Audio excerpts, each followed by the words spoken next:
दोस्तों आज के वीडियो में हम बात करेंगे कि जो अभी खबर आ रही है कि माउंट एवरेस्ट का जो हाइट है वो एलिवेशन बढ़ चुका है।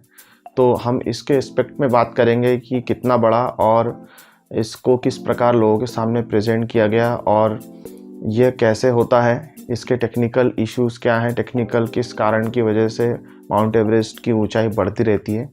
तो दोस्तों वीडियो बहुत ही नॉलेजेबल होने वाला है। आप लोगों से निवेदन है कि इस वीडियो को शुरू से लेकर अंत तक ज़रूर देखिएगा। नमस्कार दोस्तों, मेरा नाम है सचिन और आप सभी का स्वागत है मेरे यूट्यूब चैनल सचिन यूनिक में। तो चलिए दोस्तों वीडियो शुरू करते हैं।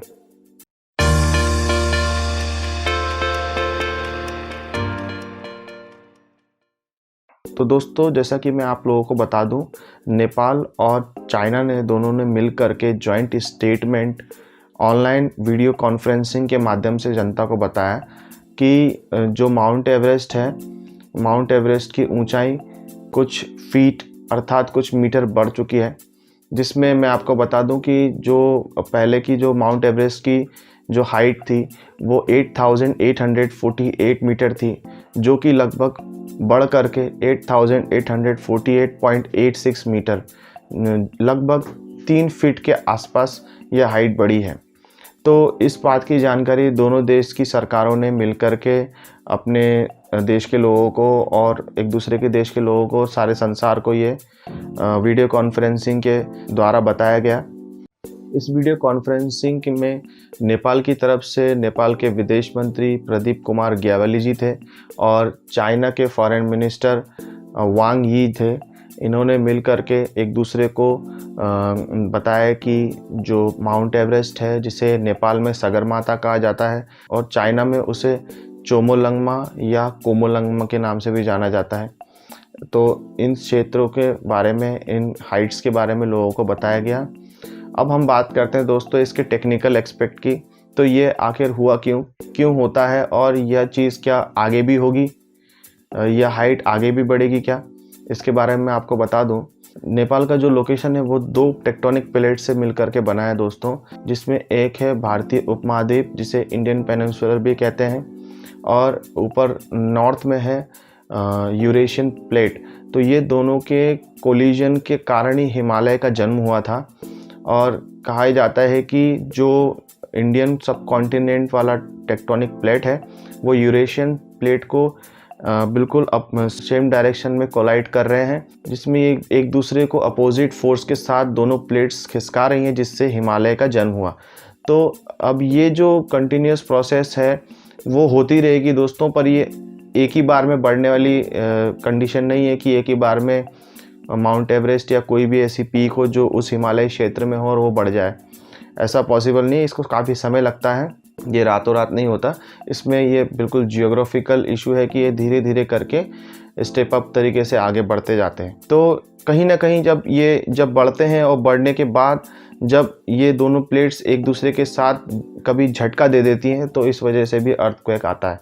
तो देखा जाए तो टेक्टोनिक प्लेट का मूवमेंट, माउंट एवरेस्ट की ऊंचाई बढ़ना और कहीं ना कहीं कभी कभी जो 2015 की जो अर्थक्वेक आई थी नेपाल में, इन सब का डायरेक्टली सीधा संबंध है और ये सिर्फ टेक्टोनिक प्लेट के कारण ही होता है और भविष्य में हो सकता है कि माउंट एवरेस्ट की ऊंचाई और बढ़े, ऐसा ज्योग्राफिकल रिसर्चर्स भी कहते हैं। क्योंकि जो नेपाल की लोकेशन है वो 2 टेक्टोनिक प्लेट के बीच में है, यूरेशियन टेक्टोनिक प्लेट और इंडियन सब कॉन्टिनेंट टेक्टोनिक प्लेट। इन दोनों के इम्पैक्ट से ही नेपाल में जो हिमालय हैं उनकी हाइट इतनी बड़ी है और संसार की सबसे बड़ी चोटियाँ वहाँ पे हैं। थोड़ा सा ज्योग्राफिकल रीजन के बारे में आपको बताना चाहूँगा दोस्तों। जो ये माउंट एवरेस्ट पीक है, दुनिया की सबसे ऊंची पीक, जो नेपाल में और चाइना के बिल्कुल बॉर्डर क्षेत्र में सीमित है। आप ऐसा कह सकते हैं कि 3:1 का रेशियो है, जिसमें 3 हिस्सा जो है, जो मेन फेस है वो नेपाल की तरफ है और एक हिस्सा चाइना की तरफ है, जो कि तिब्बत का क्षेत्र है, उस क्षेत्र में ये आता है। तो ये बिल्कुल बॉर्डर क्षेत्र में है। ये सेम पोजीशन है दोस्तों जैसे कि भारत और नेपाल के बीच में जो कंचनजंगा की जो पीक है, चोटी है, वो भी सेम इसी पोजीशन के साथ दोनों बॉर्डर में इस्टेब्लिश्ड है जियोग्राफिकली। और दोस्तों मैं आप लोगों को बता दूं कि यह जो माउंट एवरेस्ट है यह बहुत ही काफ़ी बड़े लेवल पे बहुत ही बड़ा पीक है। इसमें कई सारे टूरिस्ट लोग भी आ कर के इसमें क्लाइंबिंग करते हैं और कुछ विश्व कीर्तिमान और वर्ल्ड रिकॉर्ड बनाने की कोशिश करते हैं। और दोस्तों ऑब्वियस सी बात है, जिस देश की धरोहर जिस देश में होती है उस देश को अपनी धरोहर पर बहुत नाज होता है। जैसे कि भारत को अपनी धरोहर पे काफ़ी नाज है, बहुत अच्छी बात है, हमें भी गर्व है। और जो नेपाल है, नेपाल को भी अपनी धरोहर पर नाज है, बहुत अच्छी बात है, करना चाहिए अपनी धरोहर पर नाज। तो इससे क्या होगा दोस्तों कि जो नेपाल के जो टूरिज़्म को काफ़ी बढ़ावा मिलने वाला है, क्योंकि लोग देखना चाहेंगे लोग, और मतलब एक तरीके से इन्फ्लुएंस्ड हो चुके हैं कि नहीं, जो माउंट एवरेस्ट की ऊंचाई बढ़ गई है, एक प्रकार का लोगों को बिल्कुल उत्साह वर्धक बनाएगी और लोग आकर के एक बार डेफिनेटली माउंट एवरेस्ट को देखने की कोशिश करेंगे, जो कि बहुत सही है और काफ़ी अच्छा है। और धीरे धीरे करके ये ऊंचाई दोस्तों और बढ़ने वाली है।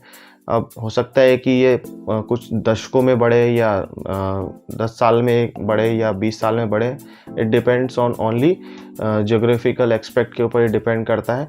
और दोस्तों कुछ पीक्स के बारे में मैंने कुछ पहले से ही नेपाल के फैक्ट्स के संबंध में पहले वीडियो बना के रखा है, आप चाहे तो आई बटन पर क्लिक करके उस वीडियो को देख सकते हैं।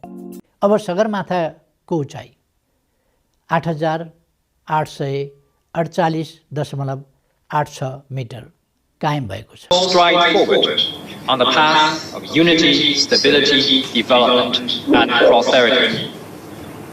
May China-Nepal friendship last eternally like the purest mountain Chomolungma Sagarmatha.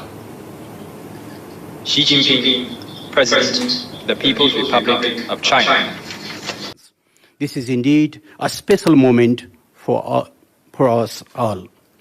Mount Sagarmatha or Chomolungma has remained an eternal symbol of good neighborly relations and a continued friendship between Nepal and China. Last year, our two countries agreed to jointly announce the new height of Mount Sagarmatha, Chomolungma. After completing a rather arduous and meticulous field survey works by our respective survey departments and jointly processing of the survey data by our technical committee, the two governments agreed on the new height of Mount Sagarmatha, Chomolungma. In view of the significance of this particular event and to mark the special occasion, the Right Honorable President of Nepal and His Excellency of the President of People's Republic of China have exchanged their congratulatory messages. I have the honor to read out the message of the President of Nepal, Right Honorable Mrs. Vidyadevi Bhandari, addressed to His Excellency Mr. Xi, said that Nepal and China have always remained good friends, close neighbors, and trusted partners. Since time immemorial, our two countries have been enjoying friendly relations marked by immense goodwill, strong friendship, close cooperation, mutual trust, and genuine appreciation of each other's legitimate interest. This state of happiness comes also with the fact that Mount Sagarmatha Chomolungma has not only been an immortal identity of Nepal, but also a symbol of pride instantly linked to the popular emotion, love, and sentiment among the people of Nepal. Equally, we take pride on that Mount Sagarmatha Chomolungma remains a perennial symbol of age-old friendship between Nepal and China. I am confident that Nepal-China relations, closely linked as they are by mountains and rivers, will reach as high as the new height of Mount Sagarmatha Chomolungma and will remain as pure as the white snow and as majestic as the standing of the Himalayas. Please accept, Excellency, the assurance of my highest considerations. Vidyadevi Bhandari. His Excellency Mr. Xi Jinping, President of the People's Republic of China. तो दोस्तों ये थी जानकारी mount Everest के height बढ़ने के बारे में। दोस्तों अगर ये वीडियो आपको अच्छा लगा हो तो प्लीज़ लाइक ज़रूर कीजिएगा। अगर आप मेरे चैनल पर नए हैं तो प्लीज़ सब्सक्राइब करके बेल आइकन पर क्लिक करना ना भूलिएगा। दोस्तों कुछ सजेशन हो तो आप नीचे कमेंट कर सकते हैं। दोस्तों फिर मिलूंगा नई वीडियो के साथ, तब तक के लिए अलविदा।